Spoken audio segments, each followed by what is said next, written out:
হারাম উপার্জন করে, অন্যায়ভাবে সম্পদ আহরণ করে আপনি অনেক পয়সা কড়ি করেছেন, অনেক অ্যাসেট করেছেন, গাড়ি বাড়ি করেছেন, এগুলো দূর থেকে মানুষ দেখে আপনাকে মনে করবে আপনি অনেক সুখে আছেন। বাট আপনি জানেন যে আপনি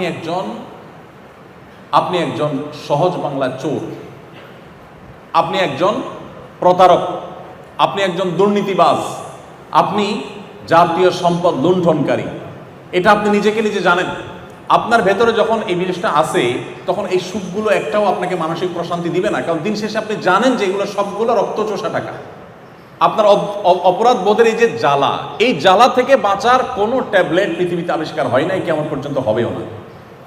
আপনাকে এটা সারা জীবন বয়ে যেতেই হবে।